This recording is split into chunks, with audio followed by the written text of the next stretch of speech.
HiroQuest 2.0 started shipping and arriving in hands a few days ago. The cards look amazing, but I gotta be honest with you. This set could have the biggest impact on the storyline that we've seen so far.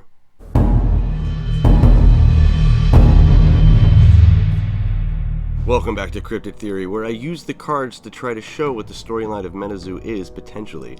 My name is Tormentic, and today we have a really exciting video, so definitely go grab some popcorn, settle down, grab a notebook. You might need to take notes.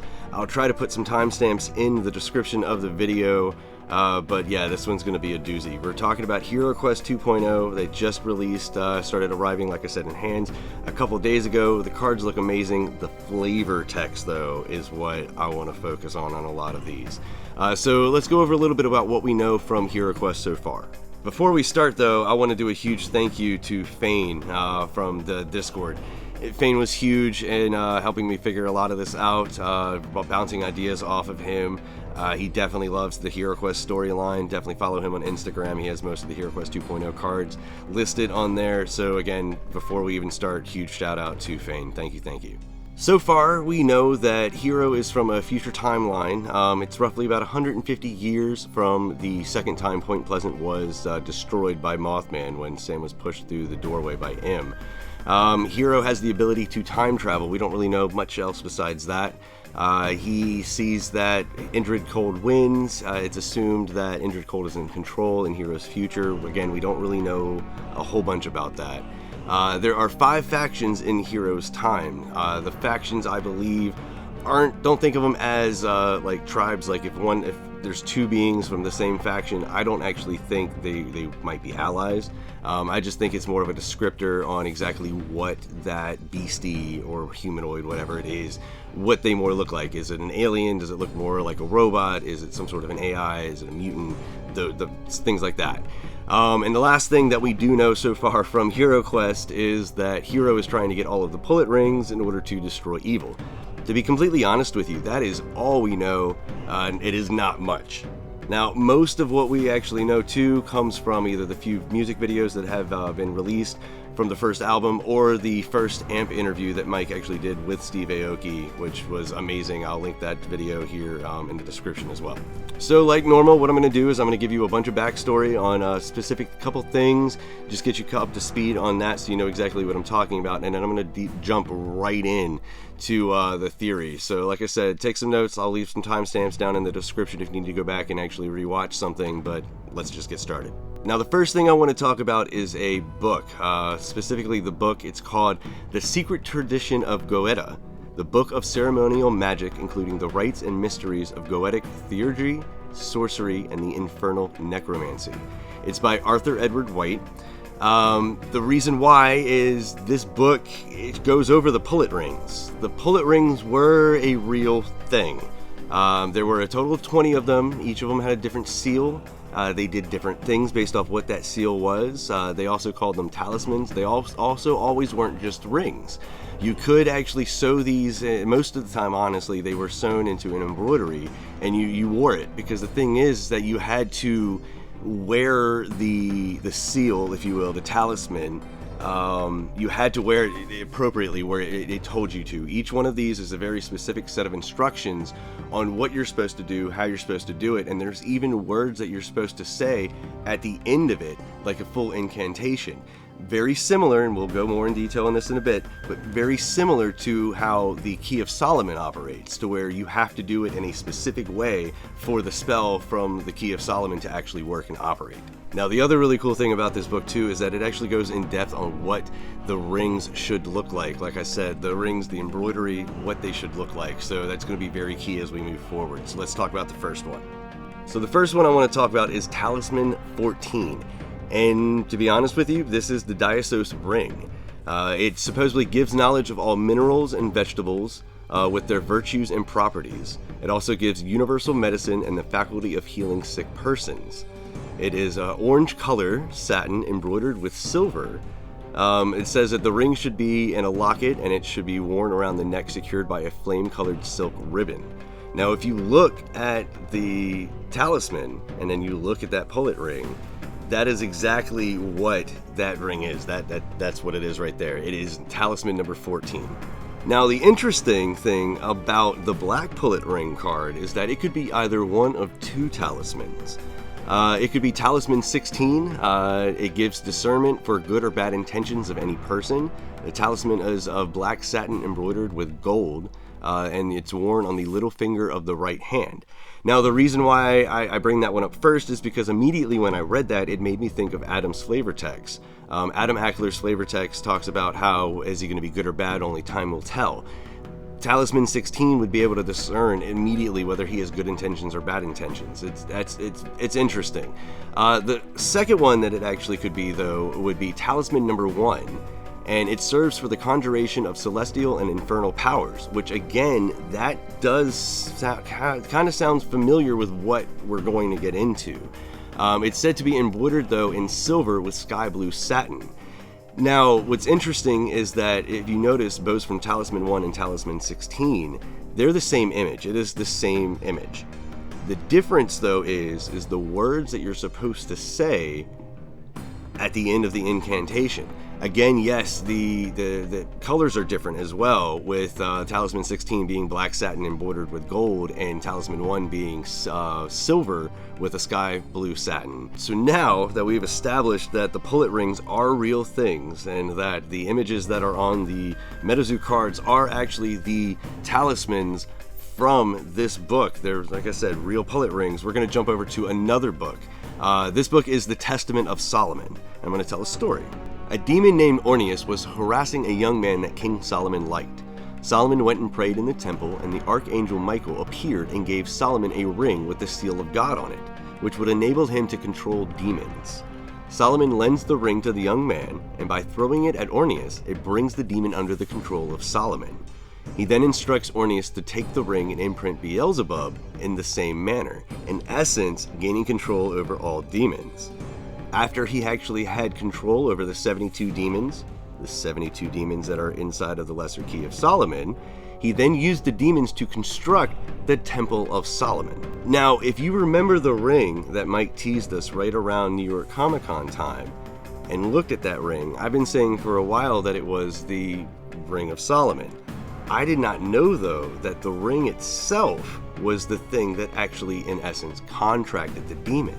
I knew that it gave him the power to actually control them, but I thought that was more from the spell book. No, it's the ring itself. The ring is what allows him to control all of these demons. And if you remember from one of my previous theory videos, I think that's one of the things that it's honestly controlling Old Scratch. So whoever has Solomon's ring has control of Old Scratch. Now, I really think that HiroQuest and HiroQuest 2.0 are the same set. And I know they're different. I know that one came first and the other one came second. But in essence, think of it as a base set that has multiple parts. You had HiroQuest, we have 2.0 that just came out now, and in the summer we'll actually have 3.0. I think we'll get the full story once 3.0 comes out, because it will be the entirety, if you will, of the HiroQuest base set. And I know that the HiroQuest storyline takes place in the future, but it's not the super far future like we keep thinking. Hiro was only born in 2179.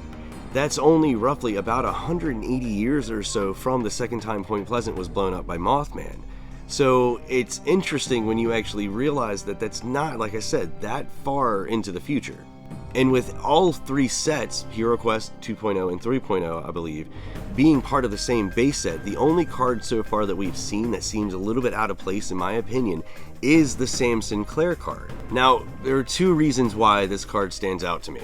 One of them is Sam Sinclair hasn't aged, and that could be either because he is an evergreen caster level, I believe he is anyways, I've said that before in other previous videos, or he's the only card that's literally a vision of the past. The other thing that's actually really interesting to me also is the flavor text from the Sam Sinclair card from the first HiroQuest. It's literally just him yelling at him and Adam Ackler yelling Sam back at him like they were about to start fighting each other.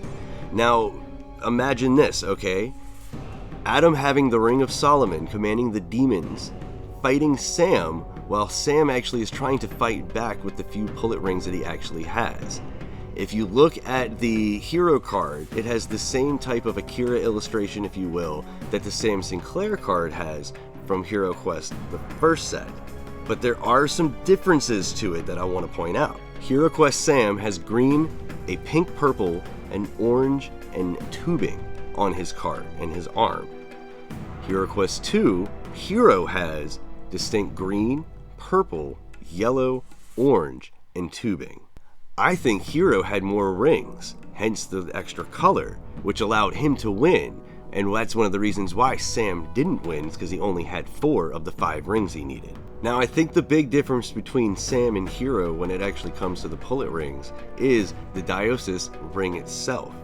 It is the healing ring, if you remember, and on top of it, the flavor text for the ring says that this was the one that Hiro was able to keep away from the hands of the Cardinal Demon Kings. I'll get to them in a second, but that's key, because I'm going to make another video on why I don't think Sam actually had it, but Sam didn't have all 5, so he was not able to defeat Adam, who was in control, I believe, of Solomon's ring, using it to control the demons because of everything that we actually saw from Seance. Now, I do think that Sam was able to stop Adam in that fight, and I do believe that fight is going to take place in the set war coming out this summer. But I don't think it completely stopped the evil forces, if you will. I think he stopped Adam and Scratch. I don't think Scratch was in the picture anymore. But I think all it did was it left it open for some other entity to, in essence, step into that vacuum void that Scratch left when Scratch disappeared. Because I want to talk about some of the other flavor text that we see that actually ties all of this back to Solomon and Old Scratch. The first one I want to talk about is Sea Sorceresses. It talks about how they are now controlled by King Baal and his Black Pullet Ring. King Baal is in control of the Black Pullet Ring.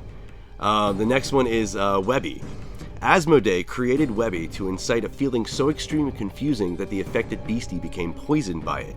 Now remember Asmodee, okay? The last one is Robotic Demon. It talks about how they were caught sometimes saying, "All hail Old Scratch," before being sent to be reprogrammed by the order of the Cardinal Demon Kings. Now, who exactly are the Cardinal Demon Kings?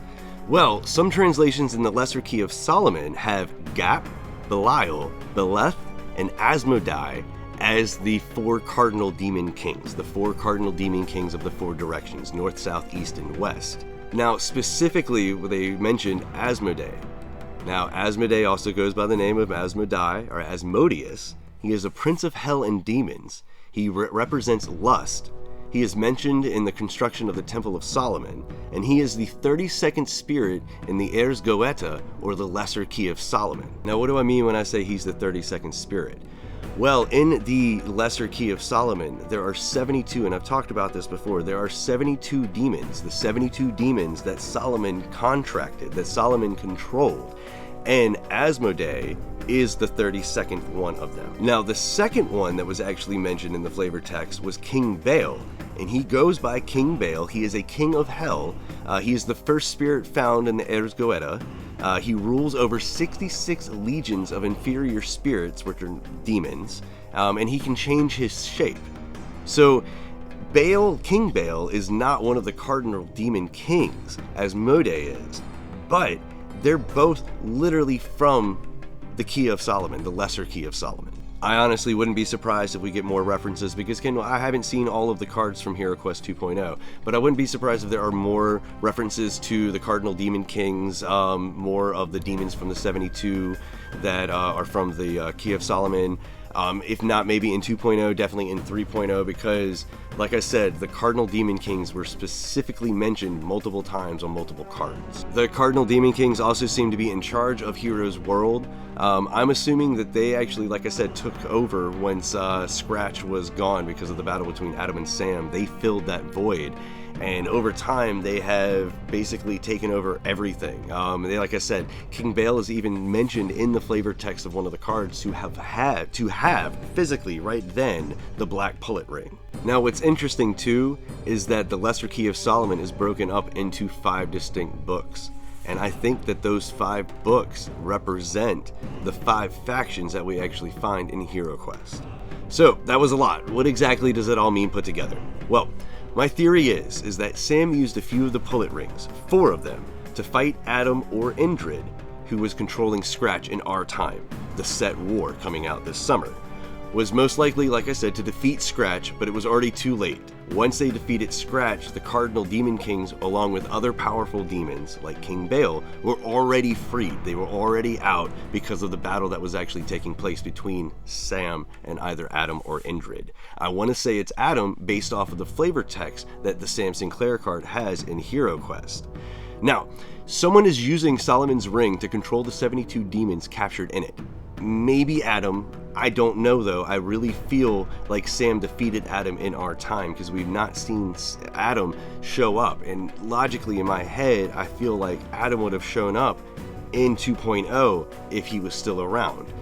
Hiro is trying to protect his world with the pullet rings just like Sam, but I think that he actually was able to get the Diasos Ring, the healing ring, which was allowed him to basically in essence defeat the evil, because for all we know, when Sam actually was fighting Adam back in the day in our time, he didn't have that ring. I really feel like he didn't have that ring. That ring is the key to being able to defeat evil, in my opinion. There is a connection though another connection in between Sam and Hiro, and it is the background of their characters.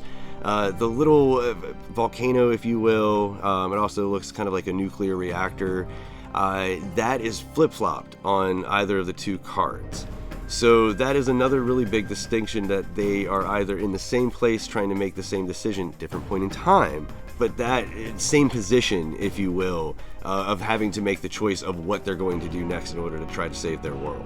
Saying that too, like I said, the only card that really seems like the odd card out to me is the Sam Sinclair card. For all we know, that's not him in the time of HiroQuest in the 2200s. That's actually a vision of him back from the day in our time when he actually was fighting Adam in the set war. But in totality, this all goes back again to King Solomon, his ring given to him by the Archangel Michael, that he was able to then control contract demons, and the 20 pullet rings actually that are found in the secret tradition of Goëtia. As of right now, the consensus is that each faction only has one ring, but for all we know, they might use all 20 of them.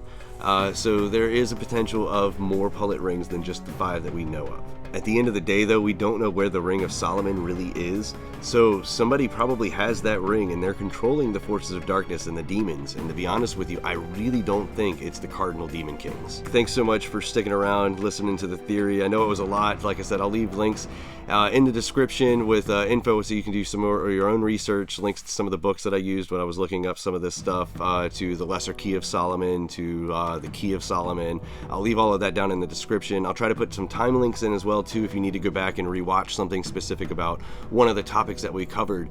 I'm really interested to do a second part of this theory once we see more of the cards, once we have the full set actually released. I also haven't gotten mine in yet here at my house, so as soon as I actually get those, I'm going to do a live stream trying to talk some more of the lore and see if we can figure anything else out. But leave a comment down below if you have any other thing you want to add. I always appreciate the feedback. I love actually talking in the comments with y'all. But until next time, I hope you have a wonderful evening.